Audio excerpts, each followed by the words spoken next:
Hello again, friends.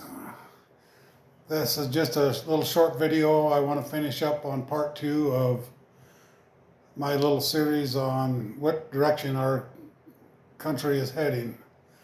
Hope I didn't really offend anybody. That wasn't my intent. I believe that we all have rights to believe what we believe, but with saying that, we all have rights to believe what we believe. Just because I believe in something doesn't mean you have to agree with it. And just because you believe in something don't mean I have to agree with what you believe in. Uh, that's what makes our country so great, that we all can believe in our beliefs. And we shouldn't have any consequences over what we believe in unless we infringe on somebody else's beliefs. I mean, we have to keep it in true context. We can't say just because you believe in something that, oh, that's gospel. Nobody else can not believe the way I believe. Uh, so that's just, the way it is. I mean, we really need to open up the dialogue between, I don't care if you're on the left or on the right or in the middle. We all need to come together and open up dialogue and talk about the differences. We can't just say that I'm right and you're wrong, or you're right and I'm wrong. I mean, we got to have a common ground and do not only what's best for us, but what's best for our country. We can't continue to be a country divided and just have hate and discontent. The Lord don't want that in the first place, and it's just not good, healthy living for the American people. I mean, we need to get back to believing in God's word. This is my opinion. I know there's people that don't believe in the Lord, but in my heart, I believe in the Lord, and I think that if we would come around and follow the Lord more closely, we would have a better country to live in. It seems like I don't want to get off on a religious rant here, but it seems like our churches today, the quote, organized religion churches, they're not following the Lord's word anymore. It's just they want to be socially correct. Well, I'm sorry, but the Bible, the Lord's word, doesn't always fit into socially correct. I mean, we can't just basically do what we want, when we want, how we want to do it. Is basically what I'm to say. We need to follow the Lord's word, and the Lord's word is always good. It's good for the people. It's good for each individual. It might not be the pathway that we see it coming, but we need to have the Lord in our heart, and that's my true belief. If you don't believe in that, that's your right as an American citizen to believe what you want to believe. Like I say, I just think we need to come together as a country and sit down and have our leaders do what's good for the country. It's not always about power and being in charge. I mean, we elect officials to do what's right for the country and right for us as U.S. citizens. And we have laws on the books that should be followed, plain and simple. If we don't follow the law and order of the country, then why are we even having laws? So I believe that we need to, I have nothing against immigration. We're a country of immigrants. But we cannot just keep letting these immigrants come in the way they just want to come in and breaking our laws. Uh, I'm not racist by any means. You know, I don't care if they're white, Mexican, Indian. It really doesn't matter. If you're coming in our country illegal, you're breaking the law, whether it's on the Mexican border, the Canadian border, or flying in from another country. We have to have law and order in our country so we know who's in our country. My great-grandfather came over here from Germany, went through Ellis Island. He did it the legal way, and that's just the way we're formed as a country. So that's my take on immigration. I'm not against anybody wanting to come into our country and better ourselves, because people want to come to the United States because of the great country we are. But if we have no law and order in our country, we will just become a third world nation. So, and it's not only immigration laws, it's, you know, a lot of these liberal cities now want to come up with no cash bail, that you commit a crime, oh, you just get to go out. We'll put an ankle bracelet on you. Well, and then nobody follows through with it. So, I mean, we're just enticing the criminals to do more criminal activity, in my opinion. I mean, I'm all for if you're innocent until proven guilty, but we have to have some kind of accountability to the criminal justice system. We can't just have our police arrest people and then the courts are turning them free, and then they're just out committing more crime. So we need to have accountability, and it's common sense. So that's I just kind of wanted to finish up on that. I would hope nobody gets offended. I don't want any offended people. I would welcome any comments to open up a dialogue. I mean, I'm always open to hear other people's opinions, because that's what makes our country get better. I mean, like I say, I'm not always right. I don't have the answers. I have my beliefs, but I'm always open to hear other suggestions. But I do think that we need to hold our political representatives accountable for what they do. If they don't do what we voted them in to do, if they're not fulfilling their promises when they campaign, then they're just liars in my books. I mean, if they don't even try to fulfill them, then they're just telling us what you want to hear. And we don't need political representatives that are in office to do that. We need political representatives that are there to represent our state and the people that have voted them in to do the job that they were elected to do. And it's plain and simple.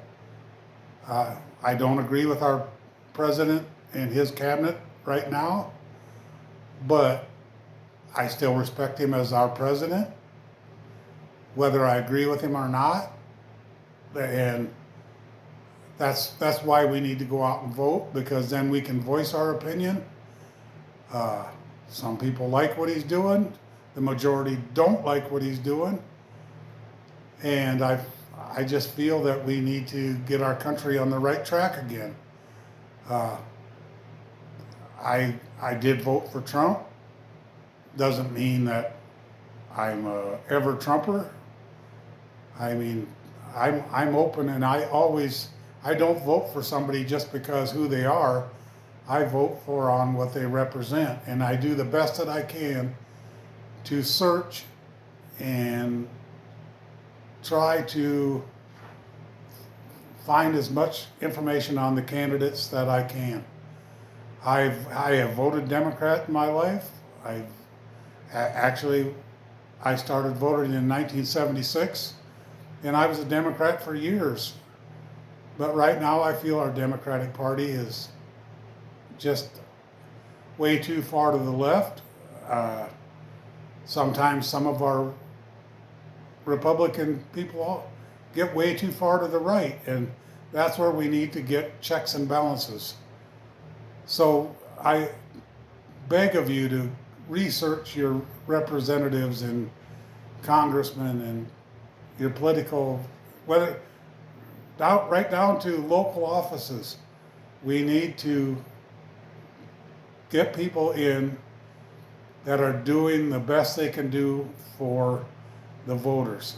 It makes no difference if it's school board, city council, county representatives. I mean, you got to do the research. Don't just vote for somebody because you recognize their name. Do the research. I mean, it don't take that long. You can usually get on Google and find out anything that they've been involved in as far as their voting record. It's all available. And see if they believe in what you believe in. Send them a question. You know, they're there to answer your questions, so you have the information that you know and can find out if they're the right fit for you. So that's basically just all how I wanted to end this part 2 of the series. Like I say, I don't hate anybody in this country, whether you're gay, Mexican, black, Indian, Caucasian. I love all people. I'm a man of God, and just because I don't agree with somebody's policy doesn't mean I don't love them as a human being.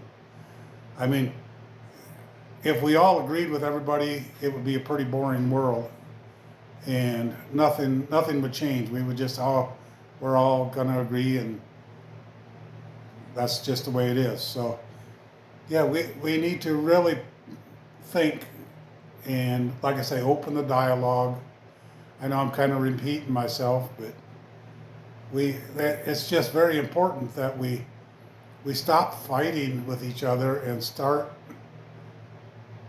talking to each other and coming to a common ground. I mean, we're just self-destructing by destroying buildings and suing everybody for every little thing. I mean, it's just crazy. I mean, we're a better race than that, and I truly believe that in my heart. I know there's evil people out there, and there always will be evil people. But it's our job as Christians, and not even if you're Christian, if you're just a good human being, we need to start treating people better and promoting goodness instead of evil. I mean, like I say, we're never going to stop evil. Evil's been in our history since the dawn of man. But we need to start reacting to the evil instead of condemning the good. Like I say, I don't believe in all the gun laws and even some of the laws that just don't make sense. I mean, they don't do any good for us as human beings, and we try to make guns and stuff evil when it's not the gun that's evil, it's not the alcohol that's evil, it's not, objects cannot be evil. They have no emotion, or they have no feelings of any kind. It's the people that abuse it and use it as a tool that are evil. It's not the object. Objects are just objects. I mean, my gun sits in my place that I have it. Never moves a hair unless I go move it. So, yeah, like I say, objects are not evil. People are evil. Evil people do evil things. And it's our job to, like I say, try and stop the evil as much as we can. I mean, it's not an easy job, and I never would claim that it would be. But I think, you know, we're in a place right now where one side is this way, one side is this way, and we're still all human beings. We're still all people of God. So let's just start acting like it. That's plain and simple. Please, just I mean, I don't mean to offend anybody by any means, but I like I say, I welcome all your comments. I hope you would not be offended. If you want to hear more about stuff like this, please subscribe to my channel, hit the alarm bell, and like I say, I'm always up for good conversation and pleasant debate, I guess I would say. But I kind of want to close here with a little prayer that's in a book that my wife gave me. This is a little devotional thing. This is called Leadership. When you need a leader for all of life. This is Psalm 25, verses 8 through 10. The Lord is good and does what is right. He shows the proper path to choose who go astray. He leads the humble in doing right, teaching them his way. The Lord leads with unfailing love and faithfulness all who keep him in his covenant and obey his demands. And the next one is Matthew 20, verse 28. When you want to be a great leader, even the Son of Man came not to be served, but to serve others, and to give his life as a ransom for many. That's out of Matthew 20, verse 28. So, yeah, I urge everyone to, like I say, open up the dialogue with somebody that you might not agree with. Sit down and have a conversation, but, you know, keep it pleasant. Voice your opinion. Even on Facebook or Twitter, it's all right to voice your opinion, but just remember to keep an open mind. You're probably going to, I guarantee you'll get comments that are going to trigger something in you, but just respond back with your thoughts, your, I don't want to say proof, but your thoughts and just any arguments that you would have. I don't mean arguments like just start arguing with somebody, but share your opinions and be open to somebody else's opinions. And that's what will make our country be the best that we can be. And that goes through all walks of our country, all walks of life, every state, county, city. I mean, we just need to be better human beings. So with that, I'm gonna let everybody go. Like I say, give me any comments you would have on it. I'm always open for comments and suggestions. Suggest anything on my YouTube channel. I'm like I say, I'm learning this yet. I got a lot to learn, but I really want to get my channel better. And like I say, I'm open to suggestions. So God bless you all. We'll keep getting the videos out. I'm always looking for different content to put up. But this was just weighing on my heart, these last two series. And I kind of wanted to get it out there. So enjoy the rest of your day. God bless you. And we'll see you next time. Thank you. Bye.